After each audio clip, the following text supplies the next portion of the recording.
PIA की privatisation इस वक्त हुकूमत के लिए एक बड़ा चैलेंज बन गई है। कौमी एयरलाइन पीआईए को फरोख्त करने का इश्तिहार 3 बार गैर मुल्की और मुल्की अखबारात में शाये किया गया। तारीखें बदलती गईं और साथ साथ पीआईए का खसारा भी बढ़ता चला गया। पीआईए की प्राइवेटाइजेशन के इश्तिहार में कौमी एयरलाइन के 51 से 100% शेयर्स को फरोख्त की पेशकश की गई। इश्तिहार में यह वाज़ेह किया गया कि शेयर्स की खरीदारी करने वाली फर्म या कंसोर्शियम को पीआईए का मैनेजमेंट कंट्रोल भी सौंप दिया जाएगा। गैर मुल्की खरीदारों को राग़िब करने के लिए यह भी तहरीर किया गया कि गुज़िश्ता बरस कौमी एयरलाइन से 20.5 मिलियन मुसाफिरों ने सफ़र किया है।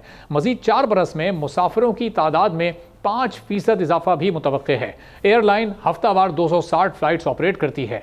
इश्तिहार के मुताबिक पीआईए को 97 इंटरनेशनल रूट्स तक दस्तरस हासिल है। पीआईए इस कदर ज़बूहाली का शिकार है कि इस निजकारी के अमल में कोई गैर मुल्की कंपनी हिस्सा नहीं ले रही, बल्कि मुल्की इन्वेस्टर्स कौमी एयरलाइन की बिडिंग में शामिल हो रहे हैं। लेकिन हुकूमत की जानिब से लगाई गई शराइत के बावजूद ये तीसरा इश्तिहार और तीसरी मरतबा दी गई तारीख भी गुजरती हुई नजर आ रही है।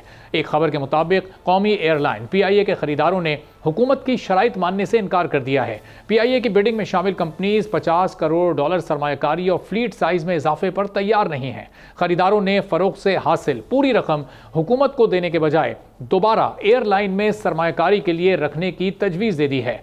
खबर के मुताबिक बिडिंग में शामिल कंपनीज हुकूमती शर्त के तहत मखसूस रूट्स पर ऑपरेशंस जारी रखने पर भी आमादा नहीं है। बिडर्स इन मुलाजमीन के लिए नए अपॉइंटमेंट लेटर जारी करना चाहते हैं जिनको वो नौकरी पर रखने का फैसला करेंगे, जबकि बाकी मुलाजमीन को होल्डिंग कंपनी भेजने का मुतालबा कर रहे हैं। और बिडर्स ने शेयर होल्डर्स एग्रीमेंट और सेल परचेज एग्रीमेंट पर भी तहफ़्फ़ुज़ात का इजहार कर दिया है। पाकिस्तान इंटरनेशनल एयरलाइंस के मकामी खरीदारों ने हुकूमत से यह मुतालबा किया है कि फॉरेन इन्वेस्टमेंट प्रोटेक्शन एक्ट के तहत गैर मुल्की सरमायाकारों को फराहम करदा सरमायाकारी के तहफ़्फ़ुज़ के मुताबिक उन्हें भी सहूलियात फराहम की जाएँ।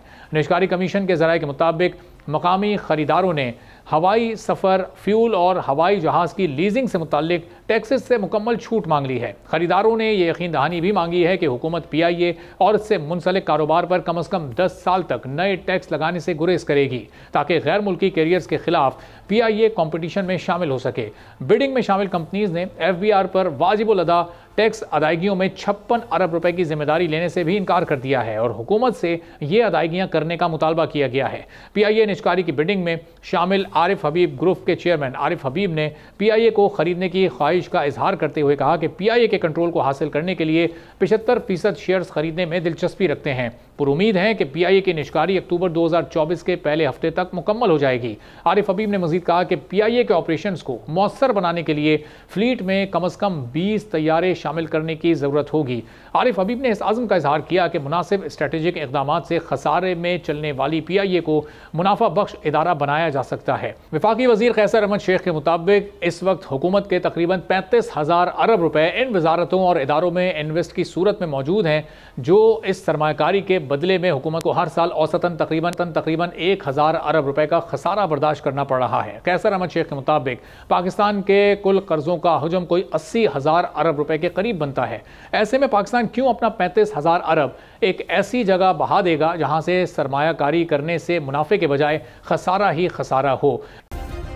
सब्सक्राइब करें और बेल दबाएं ताकि कोई खबर रह न जाए।